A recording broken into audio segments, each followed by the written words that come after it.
इस जय हिंद सभा में उपस्थित सभी सम्मानित कार्यकर्ता बंधुओं, बहुत ही सम्मानित पदाधिकारी साथियों, भाइयों बहनों और मंच पर उपस्थित प्रदेश कांग्रेस कमेटी के सम्मानित अध्यक्ष भाई महेश गौड़ जी, हमारे बहुत ही सम्मानित, बहुत ही कर्मठ हमारे मुख्यमंत्री जी सम्मानित श्री रेवंत रेड्डी जी, हमारे बीच में उपस्थित ऑल इंडिया से सर्विसमैन सेल के अध्यक्ष आए श्री रोहित चौधरी जी, हमारे बीच में उपस्थित कैबिनेट में मंत्री परम आदरणीय श्री उत्तम रेड्डी जी, भाई पोन्नम प्रभाकर जी, आदरणीय श्रीधर बाबू सर, हमारे बीच में उपस्थित एआईसीसी से हमारे वरिष्ठ साथी रहे हनुमंतराव जी, मधु यास्की गौड़ जी, हमारे भाई संपत जी, हमारे तमाम एमएलए और एमएलसी साथीगण, जिला कांग्रेस कमेटी के अध्यक्षगण, और मुझे बताया गया है कि इस कार्यक्रम के समायोजन में जिन साथियों ने बहुत मेहनत की है, ऐसे हमारे हरिवर्धन रेड्डी जी, हनुमंत रेड्डी जी, श्रीशैलम गौड़ जी, हमारे साथी वज्रेश यादव जी, भूपति रेड्डी जी,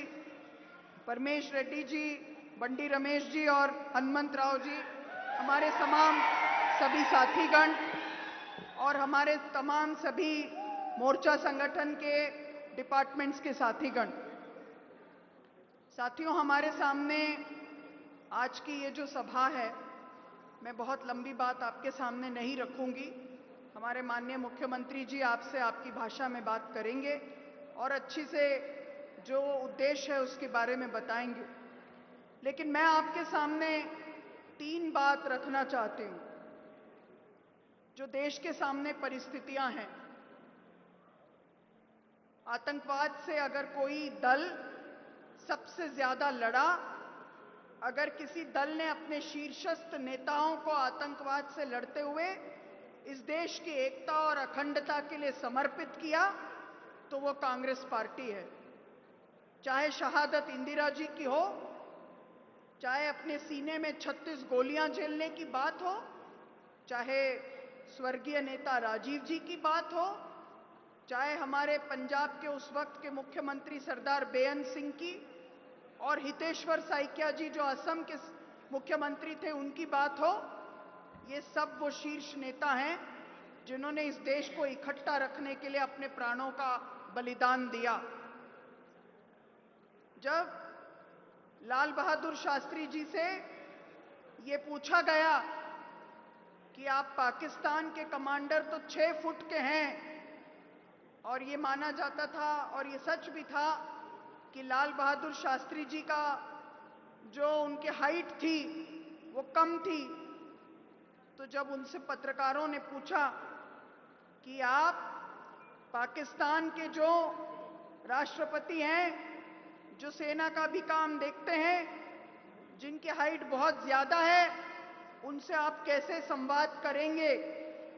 तो उन्होंने कहा कि वो मुझसे झुककर बात करेंगे और मैं सर उठाकर बात करूंगा।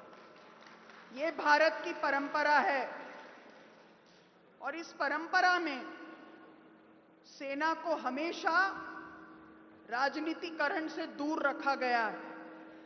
सेना का कभी राजनीतिकरण नहीं हुआ, सेना में कभी सांप्रदायिकता नहीं रही। सेना में हमेशा इस बात की कोशिश की गई कि वो राजनीति से, राजनीतिक हथकंडों से आजाद होकर इस देश के सीमाओं की रक्षा के लिए लड़ाई लड़े। और हम अपने सभी शहीद, पहलगाम के हमले के बाद हुए जो सिविलियंस शहीद हुए और जो सेना के लोग शहीद हुए, उनको नमन करते हैं, उनके आगे अपना सर झुकाते हैं। तो क्या सवाल यह है कि किसी से नफरत किए बगैर किसी से लड़ाई लड़ी जा सकती है क्या? तो मैं इतना ही कहना चाहती हूं, किसी से लड़ाई लड़ने का मतलब किसी से नफरत करना नहीं है। नेहरू जी से देश की आज़ादी के बाद वो इंग्लैंड गए, तो इंग्लैंड के उस वक्त के वो नेता जिनके आगे ये लोग बहुत लड़ते थे, वो उस वक्त सत्ता में थे और उन्होंने उनसे पूछा कि ऐसा कैसे है कि आप हमसे नफरत नहीं करते? How is it that you don't hate us? Nehru ji ने कहा कि we have been trained by a person to neither hate you nor fear you. हम एक ऐसे व्यक्ति से प्रशिक्षित हैं, उनका इशारा गांधी जी की ओर था, जिनसे हमने सीखा कि किसी से नफरत भी मत करो और किसी से डरो भी मत। तो वो क्या परिस्थितियां थी कि पहलगाम के बाद जब पूरा देश इकट्ठा था, जब पूरे देश की सेना संकल्पित थी, कार्रवाई चल रही थी, तब सीज फायर की घोषणा हो गई। तो तब हमको उस नेता की याद आती है। इतिहास रचने वाले बहुत से नेता होंगे, लेकिन दुनिया का भूगोल बदलने वाली नेता स्वर्गीय इंदिरा जी थी, जिन्होंने हमारा पड़ोस का भूगोल बदलकर हमको दिया। तो ये जो आज कोशिश हो रही है, तो हमारे सामने सवाल है, वो आतंकवादी अब तक पकड़े क्यों नहीं गए? ऐसा कैसे हुआ कि उन आतंकवादियों को हम लोग आज तक उनकी कोई खोज खबर नहीं ले पाए? जब हमारी पूरी सेना लड़ने के लिए तैयार थी, तो ऐसा कैसे हुआ कि हम किसी दूसरे मुल्क के दबाव में आकर हमने सीज फायर किया?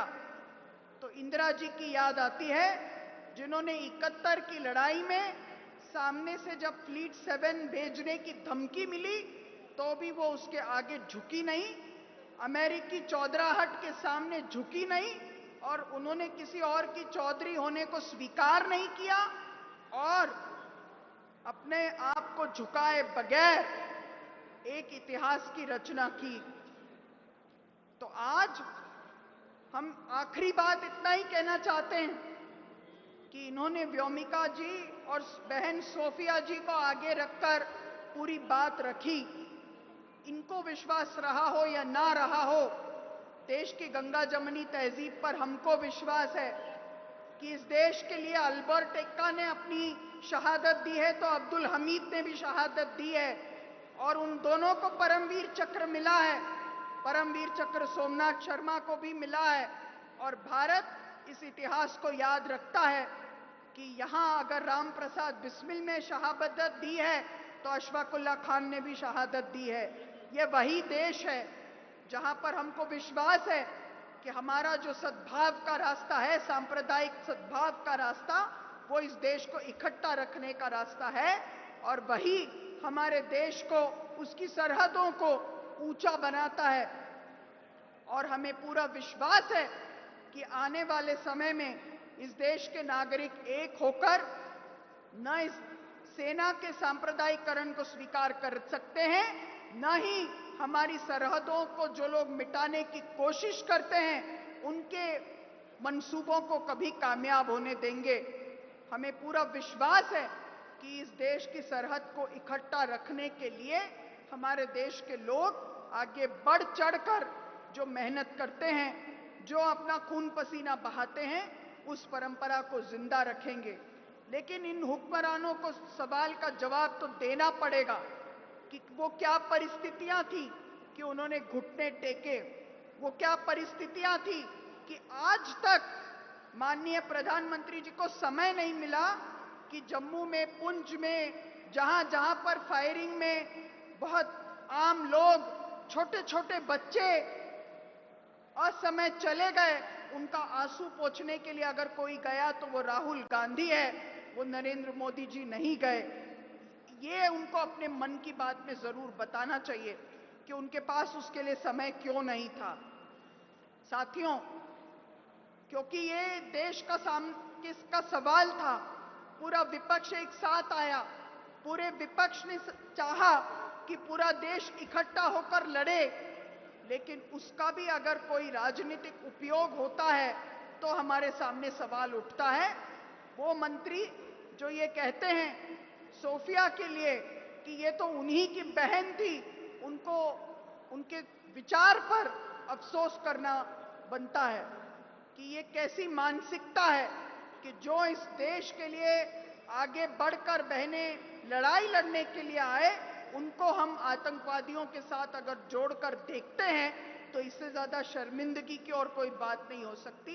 हम सब मिलकर इस देश के लिए राहुल जी के नेतृत्व में संविधान की रक्षा के साथ, संविधान में जो अधिकार हैं उसके साथ और हमारे तमाम सेना के शहीदों के प्रति नमन करते हुए, हमारे फोर्सेस के प्रति अपनी आस्था को जाहिर करते हुए इस सभा को आप सबके सामने रखा गया। इसको लेकर हम आगे भी और गांव-गांव में जाने का प्रयास करेंगे। बहुत बहुत धन्यवाद। जय हिंद, जय भारत, जय जगत। తెలంగాణ ప్రజల యొక్క అభిమాన నాయకుడు, ప్రజల కోసం నిరంతరం పోరాటం చేసినటువంటి నాయకుడు, మన అందరి ప్రియతమ నాయకుడు, ప్రియతమ ముఖ్యమంత్రి